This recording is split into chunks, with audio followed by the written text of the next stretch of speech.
Welcome to Washington, America show from international multimedia journalist Kashif, Sohail and the crew. Today's topic is humans versus machines. Can machines possibly take our jobs? This question has been going around in all our heads again and again, ever since the moment when the machines began to acquire intelligence. In recent years, this phenomenon has become more exciting due to new developments in automation, artificial intelligence and machine learning. If you are a physical therapist, automotive mechanic supervisor, journalist or photographer, you have no reason to worry. However, if you're an accountant or cargo agent, it is time to think about considering an alternative profession. Beyond the possible loss of jobs, there are several myths and realities around the use of machines in activities that until recently were done by humans. Let's have a look at them. Machines will replace humans as a workforce. This is a myth. In reality, workers should view machines as to how skilled craftsmen view their precision tools, enhancing output while creating greater job satisfaction. In this context, robotics should be seen not only as a means to improve operations efficiency but also to improve the quality of life for workers. Although it is obvious that human factors involved in work activity impact job automation, it is also true that highly repetitive tasks, and even mechanical ones, are ideal for robots. Besides greater efficiency and speed, automation leads to a lower risk of accidents, greater control and autonomy, and above all, fewer costs for organizations. Robotization is the very opposite of losing jobs. Only 10% of jobs are fully automated. Moreover, with collaborative robots, production increases by 50% without job loss, reveals a report by Universal Robots, which also predicts that between 2017 and 2020 robots will create more than 2 million worldwide. Myth: all workplaces are susceptible to automate. Reality: not all jobs can be automated. However, it is more likely that automation takes care of predictable physical activities. Myth: robotics are for large-scale complex operations. Reality: when people think of robots, images of large assembly lines and complex automated processes come to mind. However, the reality is different since robots now come in the form of algorithms through robotic process automation software that can easily program basic and routine tasks through rule-based processes. With an RPA algorithm, a robot can be taught to do a workflow, for example, to take an invoice, scan it, record it received, check it is complete, store it in a repository, and bring the area in charge of next processing it up to date. RPA is also used in repetitive or potentially labor-intensive processes for workers, such as lifting, stacking, moving, gluing, screwing, packing, dispatching, and even welding and painting. Myth: robots are more intelligent than humans. Reality: although artificial intelligence and machine learning make us believe that robots are endowed with superior intelligence, in fact they don't yet have the ability to learn from experience and to respond to unknowns. So as things stand, however much processing speed and automatic learning a robot has, it doesn't beat factors innate to the human brain. Myth: the robots will downgrade salaries. Reality: although robots reduce the hours of work for less qualified employees, the same doesn't occur for the total hours these employees work. Let me explain. Robotics can reduce the salaries of less qualified workers, but at the same time, they can free them up to do more qualified jobs. To avoid this, companies must invest in training programs for workers who can be replaced by automation. Myth: robots are costly. Reality: there is some truth in this statement. Certainly, robots can be expensive, but this doesn't apply to all types, especially those based on robotic process automation, where the development process incorporates algorithms that significantly reduce costs. Moreover, think of how domestic robots, be it a vacuum cleaner, a lawn mower, or a pool cleaner, are increasingly part of our daily lives. This level of consumption that robotics has attained makes it affordable to automate tasks in modern homes to obtain greater control, security, and comfort. Myth: once up and running, robots don't take a break. Reality: like any other piece of hardware or machinery, robots require regular maintenance. Whether it's to oil their moving parts or to change internal fluids, automatic machines require certain downtimes. Just as the human workforce requires administration, similarly the robotic workforce requires control and supervisory body to ensure its proper functioning. Robotics is becoming more and more present in our lives. And although there are latent risks to do with displacing work, security, and privacy, there are more benefits than detriments. Although artificial intelligence can perform almost all of a job's inherent functions, it doesn't mean that it possesses human nature's qualities and ways of taking action. Whatever the future may be in the company of robots, no machine will succeed in replacing skill, critical thinking, decision-making, and, above all, human creativity. Technology is providing new, more innovative ways to augment us, human beings, thus enabling us to better respond to a world moving at a faster pace, and more easily secure that all-important competitive edge for businesses and industry. Institutions and governments are facing mounting social costs, while communities and individuals alike are looking for a healthier, happier life. These challenges and aspirations press researchers to push past technology's boundaries to develop smarter machines, since these intelligent constructs represent the most practical way to augment our capabilities. Since the beginning of Homo sapiens, we have crafted machines to help us. What we are seeing today is an acceleration of this process. Part of this hastening is the result of having reached a tipping point. We are no longer required to transfer human knowledge to a machine for it to become smarter. We have forged machines that can learn on their own by observing us, making sense out of big data, and watching experiences as they unfold on the web. Just as important is the ability of these clever creations to test their newfound knowledge both against other machines and internally through the use of virtual clones. AI has progressed significantly, though it's more in terms of its applicability than in terms of absolute theoretical progress. AI can do far more today because processing power is abundant, cheap, and, almost, ubiquitous. This, along with pervasive communications, and sensors and storage capabilities, has led to an inflection point in the availability of data. The consequence is twofold: the data space is so big that it is beyond human comprehension, and it is fueling machines' capabilities, intelligence, and continuous learning. This process has just begun, and there's no end in sight.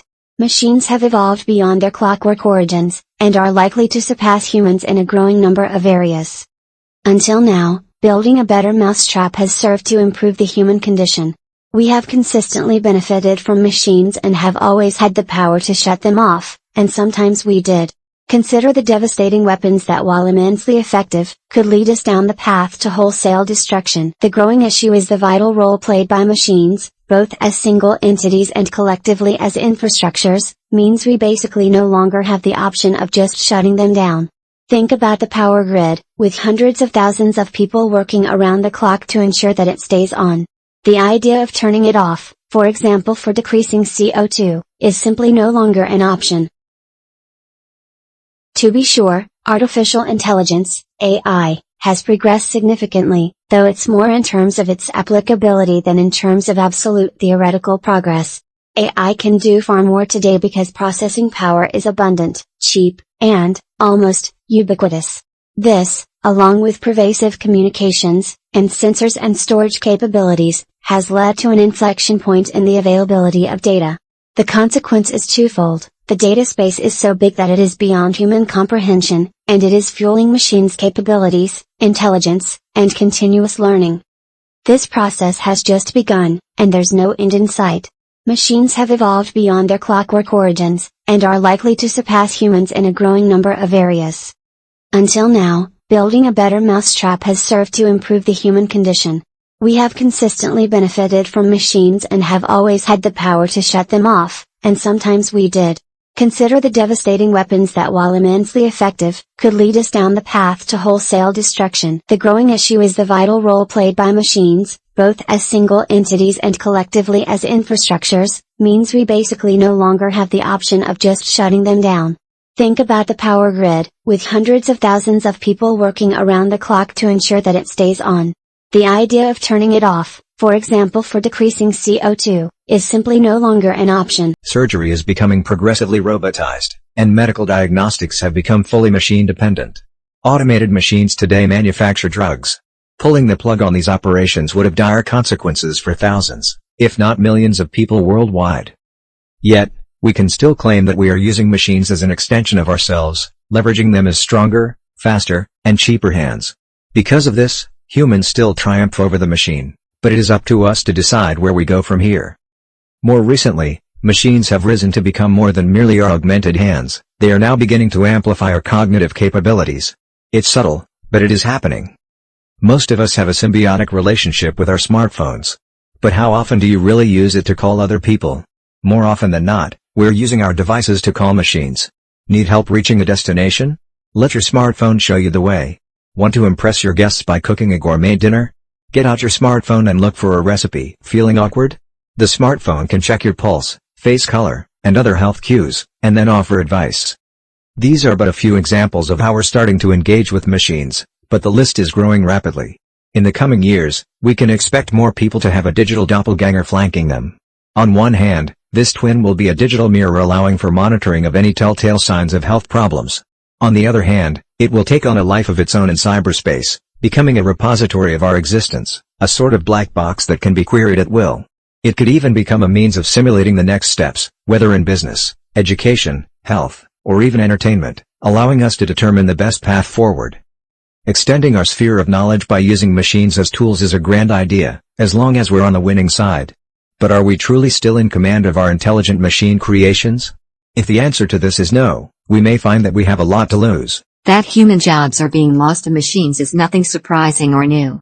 The revolution in agriculture machine technologies has multiplied the yield, making it possible to feed 7 billion people better on the average than 1 billion people were fed 2 centuries ago. There's no going back now. If we were to turn off the machines that produce fertilizers and insecticides, and that make it possible for one man to do the harvesting work of 10, the penalties would be famine and quite possibly, mass human extermination. If robots have eaten human jobs like candy, then autonomous vehicles could be like setting a glutton loose at an all-you-can-eat buffet. From this perspective, we're losing to machines, because they perform better than we do at certain things. The digital transformation promises to be even worse. During the late Industrial Revolution, when machines stepped in to take our jobs, it was all about automation. With the digital revolution, jobs aren't being replaced by machines, they're simply disappearing. There's no longer a need for automated paper shuffling because there's no paper anymore. Sure, machines can replace a few brains, however, more critically, it makes those brains redundant.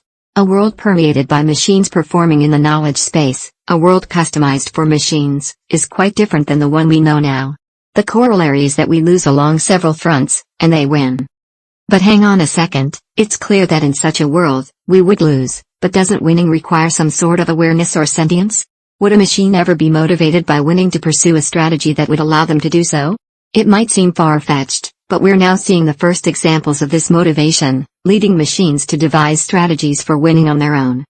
Militaries worldwide are building smart weapon systems capable of pursuing their assigned goals using strategies of their own making. Bots being used in the financial markets are acquiring self-awareness, finding new means of meeting their program targets. How long can we trust an intelligent autonomous system to play within human-assigned boundaries? This isn't just about software bugs or hacking. The very concept of autonomous and intelligent means these machines are taking up lives of their own. And in many areas, a fully performing autonomous system needs leeway to wholly exploit its intelligence and logic capabilities. It's a sort of catch-22 situation. The more intelligence and autonomy you allow a machine, the better it will perform and the more useful it will be. But at the same time, the more leeway the less control you have. Humans alone can no longer able to extract all potential value from cyberspace. We can do that only through the use of machines. For machines to be able to do that, they need to be, well, better than us. So we're already in that catch-22 situation. So far, the division between humans and machines has been clear. We're here, the machines are there, but that boundary is getting fuzzier. Smart prosthetics fuse seamlessly with our bodies, making up for lost limbs or providing additional strength, stability, or resilience, as seen in exoskeletons donned by assembly line workers. We use our smartphones symbiotically, but what if they were integrated directly into our bodies?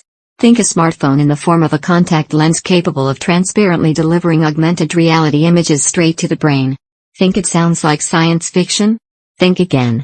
The first prototypes have already been built. Soon, brain-computer interfaces could become seamless as well, creating a new synergistic relationship between the cloud and us. At that point, the question of who knows what would be moot. You ask me a question and I know the answer. Sometimes that answer will be stored in my own neural circuitry, but most of the time it would come from the connection of my neurons to the web. Of course, the real problem is not about where the knowledge is stored, as long as it is seamlessly accessible. The real problem lies in where the decision-making process takes place. The answer to this is very complex. It's already an issue today and truthfully, it has been an issue for centuries. Think about it. Our brain decision process is influenced by the way it has been educated by the cultural context. These external factors are influencing our decision processes to the point that in certain situations, we can legitimately claim that influence has been so strong that our brains can't be held accountable for the choices made. Humans are in symbiosis with our cultural environment, and the tools, both physical and conceptual, that we have been taught to use. In a way, it will be no different in the coming decades. Our context will change, becoming permeated by intelligent machines. Much like we do today with our fellow humans, we'll have to contend with and negotiate our decisions with these smarter mechanized constructs. And just like with humans, there are advantages and disadvantages alike. My guess is that the transformation will be subtle. We'll neither realize it is happening, nor that it has happened. How deeply do we comprehend that our decision to buy a certain brand of toothpaste was influenced by a commercial that we saw a month ago and have since forgotten? This isn't a win-or-lose situation. We're going to wind up as a partner to our smarter machines, and that partnership will be fostered by our augmentation through technology. Machines will play an essential role in this augmentation and, as with any successful technology, they will fall below our level of perception. In the end, the revolution will be silent and invisible. Are bots taking over the world? Can machines totally replace humans, especially in the information space? Or is there a need for just the right combination of human and artificial intelligence, hybrid intelligence? It's been argued that by the end of the century highly effective robots will replace most kinds of physical laborers, service workers, and even truck drivers. Those robots won't require food or sleep to operate. In these cases, humans would only be back-end designers and strategists because their inclusion in the hands-on process of work would decrease productivity. Now Google Glass can give you directions and tell you how long the Brooklyn Bridge is. Even without your asking, Google Glass can tell you if your flight is on time. But in the real-time information space, there's a limit to how well bots can zero in on answers to some questions.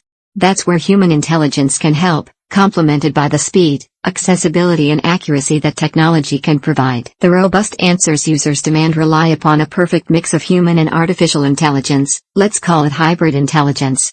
And the way it develops will determine the future of how we consume content. The explosive growth of mobile devices, the continued propagation of voice recognition software, and web users' expectation of search results that truly get what they're searching for all underline one core fact of technology today. Users demand the information they need at all times of the day or night, and they want those answers to be immediate, relevant, accurate and easy to understand. The market is still trying to figure out the best way to deliver that kind of information and who should deliver it, humans or machines, i.e. technology. Although algorithmic approaches have made progress in recent years, this science has yet to be perfected. One example is narrative science, which leverages data available to a brand and applies artificial intelligence algorithms to extract key information and build a story. This approach has been used by well-known brands to create additional content for consumers as well as business insights. We've also seen attempts to tie content to ROI by algorithmically identifying topics with high advertising potential based on search engine queries. In the case of voice recognition software, Siri has made waves by responding to users' questions with machine-generated knowledge. On the other end of the spectrum is predominantly human-driven content creation. While this can be offered via platforms like Yelp or Foursquare that encourage interactivity, sharing and personalization, it's not typically backed by the kind of infrastructure that enables quick, relevant answers, whether through mobile, text message or voice software. These interactive sites and even more traditional media sites support their content by using SEO tactics and other algorithmic approaches. So how does hybrid intelligence work?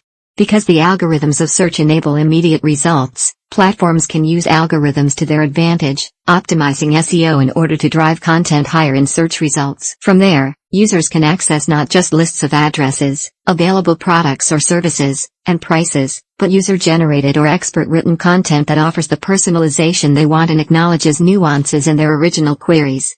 It's something social media sites like Facebook and Twitter are good at. With those platforms, human beings create much of the content, but many also rely on bots to continually provide users with timely information. Bots free up the humans' hands, while humans keep the bots accurate when timely information suddenly needs updating. Hybrid intelligence is especially relevant in mobile. We have a tremendous appetite for information on the fly, as recent studies on mobile usage have shown. More than half of all smartphone users turn to location-based services for information or recommendations. 4 out of 5 smartphone users check their devices to find information about retail purchases. In these cases, the technology provides a portal to such things as reviews, recommendations and insight delivered by human beings whose perspectives they trust. In the question and answer space, understanding users' preferences for content snacking is critical. Without wanting to paint a doomsday scenario, these predictions seem altogether plausible. Particularly if we think of work as we know it, without considering types of future employment which we cannot imagine today. Robots are already replacing workers, and not acknowledging this would be akin to looking the other way. Again, using the US as a reference, the latest report from the Robotic Industries Association claims that American enterprises acquired close to 10,000 robots in the first quarter of 2017, almost 28% up on the previous year. Moreover, the report points out those companies are increasingly turning to robots to boost productivity without having to invest in cheap, human, labor. The most pessimistic predictions on the impact of robots on employment are centered in China or Southeast Asia, where more than 70% of all jobs available today in these countries could disappear. As machines learn not only to do more things, but to do them better, and certainly better than people and at a lower cost, it is simply absurd to think that the availability of the jobs we know today will increase. If we focus on employment as we know it today, forget it, there will be a lot less. However, we have to think of a world in which many people will be doing things that today are not considered jobs, but will be in the future. Machines will be doing all the hard work, while humans will concentrate on the productive activities they enjoy most and are best at. We see increasing evidence that we are moving towards a model where a fixed basic income will be a core element, and this is the case both where political thinking moves along the lines of a fairer redistribution of wealth, and amongst those with more liberal views. Humans versus machines, the real battle is about ethics. Going beyond Isaac Asimov's laws of robotics and the specific impact of robots on our jobs, the debate is also centered on ethical and legal issues around a difficult question: can we really think of machines as our equals? Well, it depends. A machine will never be conscious of its actions. It may play a game of chess, but it won't know that it's playing. It won't know what competing is, nor will it have the sense that it is competing with a person in order to win. There's an element of motivation and intent which I doubt robots will ever achieve. Other experts, however, such as those working on the 2045 initiative, believe that intelligence and robotics will evolve to such an extent that in about 3 decades from now we will be able to transfer our own human conscience to super advanced machines which will overtake humans in all aspects, blurring the divide between man and robot. The question regarding the motivation and intentions of artificial intelligence has many ethical nuances, particularly when debating the extent to which we will actually be able to trust it. How would a robot act in the event of having to decide between the lives of different groups of human beings? How would it determine what pain is, or the various levels of pain? Will it ever be possible to actually program such aspects? Today, predictions regarding human-robot relations are led by 2 large groups, with much uncertainty in between. The most optimistic paints a happy future, where machines will take away all the hard work and us humans will simply live the life and be creative. The other, more pessimistic, group claims that the industrial revolution we are going through now is unprecedented and that we haven't a clue what challenges lie ahead. The optimists suggest an overarching social compact to create a happier society, where workers will constantly change jobs and receive technological training, while the state provides a guaranteed basic income and social benefits underpinned by some sort of tax on robot workers. Many experts from the more pessimistic group, whilst agreeing with this vision, believe it is unachievable. According to their view, an action on the part of the state will lead to machines completely replacing humans in some sectors. In a world with fewer jobs, there will be neither the money nor the market confidence for consuming the goods produced. Their predictions are a massively computerized society with high rates of unemployment and deflation. The technology is there and continues to evolve at a dizzying speed. It will all depend on whether we are able to adapt technology to our world and trust that the way we do it will actually benefit us.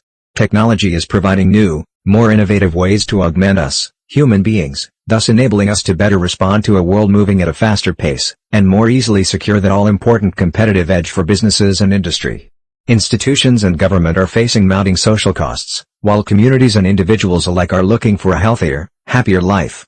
These challenges and aspirations press researchers to push past technology's boundaries to develop smarter machines, since these intelligent constructs represent the most practical way to augment our capabilities. In the recent past, Technology has evolved to such an extent that human labor has either been replaced either partially or completely by machines. People, companies, and organizations have turned to research on machines as a possible replacement of human labor. There have been postulations that machines make work easier. Work which was supposed to be done by several people can be done by only one person who is operating a machine. For example, a company has employed 20 people to be carrying some bags from point A to point B. If this company gets a machine with a conveyor belt to run from point A to B, the company will only need one person to operate the machine, and the same work which was supposed to be done by 20 people will be done by one person. This fact has made most of the organizations to embrace technology and employ more machine labor than human labor with a view of cutting down the cost of production and at the same time increase the efficiency of work done. People have different characteristics and behave differently in the same situation. This is also reflected in the workplace. Two different people given the same work will not produce exactly similar results. This became an issue when the first solution was the development of protocols that would guide human beings in labor. These protocols would serve as guidelines to the workers in an attempt to produce similar results. However, the strategy did not yield very good results as expected. There was an increase in the administrative labor needs of organizations. In addition, there were a lot of conflicts between the laborers. The white-collar laborers and blue-collar were always in conflict. In addition, companies could not produce the same goods. Research showed that the only way to produce similar products was by the use of a machine, which led to the advent of machines. Although the first machines were not as advanced as the current ones, the machines replaced human labor partially. With time, a machine could do the work of many people and thus reducing the need for human labor. As mentioned above, machines have significantly reduced the need for human labor. Machines make work easier. With the advent of machines, an individual using a machine can perform work that would have needed several people to carry out. A machine will only need one person to operate it and then carry out duties that needed many people. An example is the transport industry. Initially, horses used to be the main means of transport. Each horse would need one individual to transport a person. However, the horses have been replaced by vehicles, planes, and trains. These machines have completely replaced the need for horses and their operators. For one horse, one operator was needed and only one person could be transported. Currently, a train can carry 1,000 people and with only one operator. In the normal case, transportation of 1,000 people would have needed 1,000 operators of the horses. However, the train has replaced the rest of 999 operators, rendering them jobless. Machines carry out their functions with a lot of efficiencies. Machines are continuously improved to work faster and become more efficient. Machines carry out the functions of human beings at a relatively higher speed as compared to human beings. In the transportation of goods from one place to another, a machine can move at a speed which is 1,000 times more than the human being or even more. The implication of this is that work that would have needed 1,000 days of human labor will only need 1 day of machine labor. As a result, the machine will replace 1,000 days of human labor with 1 day of human labor. An individual would have worked for 1,000 days without the machine. This is thus reduced to just 1 day. If only 2,000 day equivalent of human labor was available, the person will only work for 2 days, only making him or her jobless for the rest of the remaining days. Surgery is becoming progressively robotized, and medical diagnostics have become fully machine-dependent. Automated machines today manufacture drugs. Pulling the plug on these operations would have dire consequences for millions of people worldwide. Yet, we can still claim that we are using machines as an extension of ourselves, leveraging them as stronger, faster, and cheaper hands. Because of this, humans still triumph over the machine, but it is up to us to decide where we go from here. In the recent past, technology has evolved to such an extent that human labor has either been replaced either partially or completely by machines. People, companies and organizations have turned to research on machines as a possible replacement of human labor. There have been postulations that machines make work easier. Work which was supposed to be done by several people can be done by only one person who is operating a machine. For example, a company has employed 20 people to be carrying some bags from point A to point B. If this company gets a machine with a conveyor belt to run from point A to B, the company will only need one person to operate the machine, and the same work which was supposed to be done by 20 people will be done by one person. This fact has made most of the organizations to embrace technology and employ more machine labor than human labor with a view of cutting down the cost of production and at the same time increase the efficiency of work done. People have different characteristics and behave differently in the same situation. This is also reflected at the workplace. Two different people given the same work will not produce exactly similar results. This became an issue and the first solution was the development of protocols which would guide human beings in labor.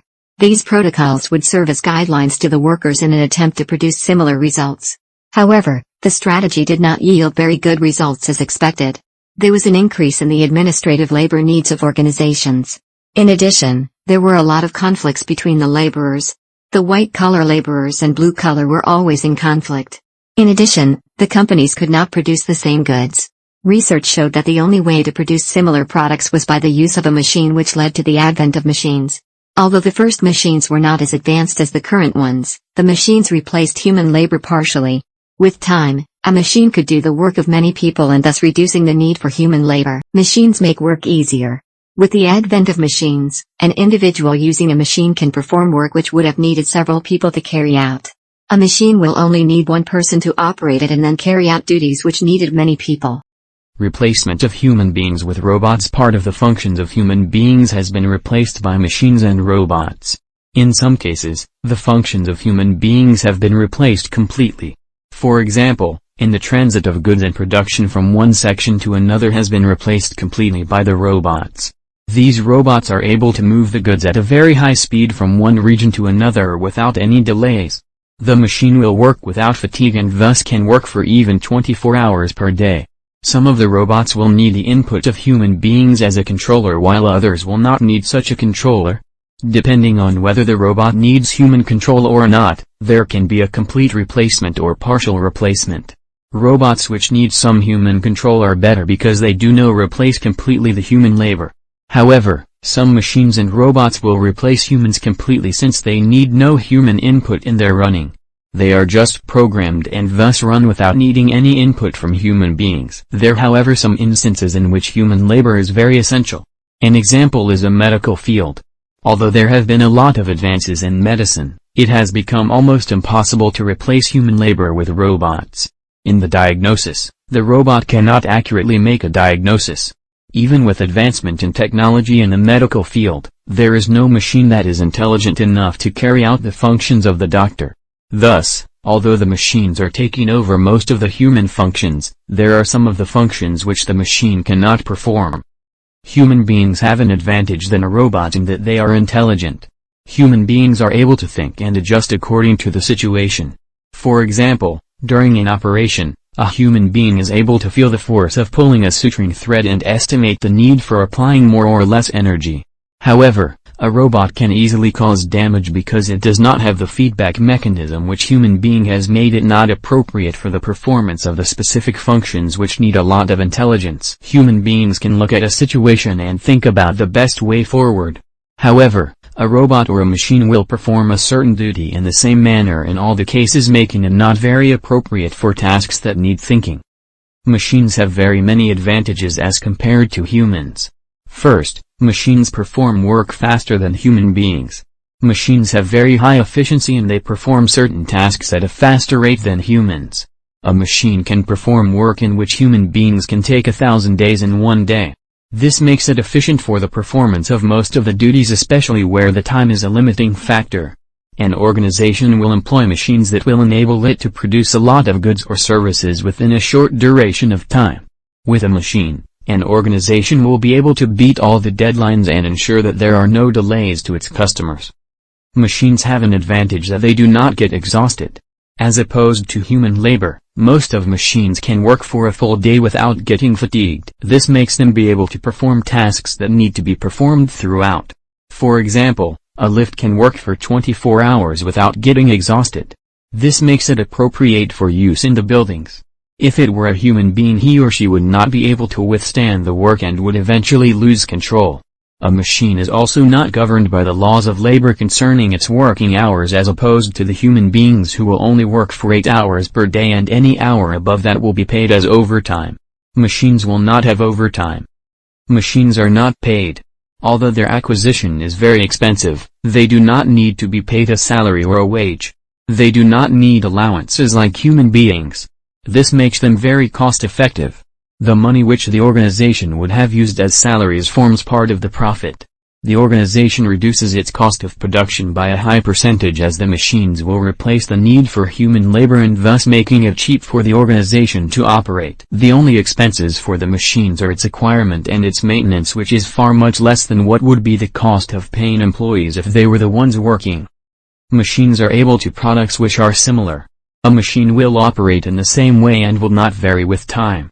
Where it has been adjusted, it produces the goods with that standard.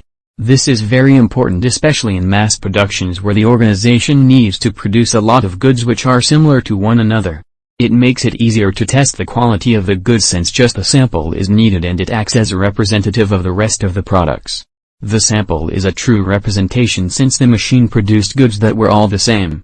For example, in the packaging of oil in the oil cans by oil company, all the cans contain the same volume and quality of oil as long as the settings were not altered. Thus when someone wants to test the quality of goods being produced, he or she will just need to test one product. Machines are not vulnerable to corruption. Corruption is gaining root in most of the places, especially in third world countries. To reduce this corruption, machines are employed. A machine will apply one standard to all situations regardless of whatever situation presents. This is as opposed to human beings where a brother or a friend may receive favors from the person in charge. For example, in the automated betting systems, the machine is able to decide without bias who has won, which is opposed to a situation where a human being is in control and therefore will be biased. Disadvantages of machines over human beings. Machines are at times not able to completely replace human beings. Machines are not able to think and conform to the situation at hand. Forget humans versus machines. Humans plus machines are what will drive society forward. It's not about machines gaining intelligence or taking over the world. It's not even about recreating the human brain or its basic architecture. It's about taking inspiration from the brain, or whatever inspiration from wherever we can get it, and changing the current computing architecture to better handle data and further our understanding of the world. Around 80% of data is unstructured, meaning that current computing systems can't make sense of it. To a human, unstructured data is far from enigmatic.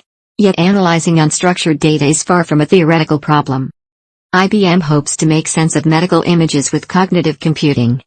Take medicine, for example.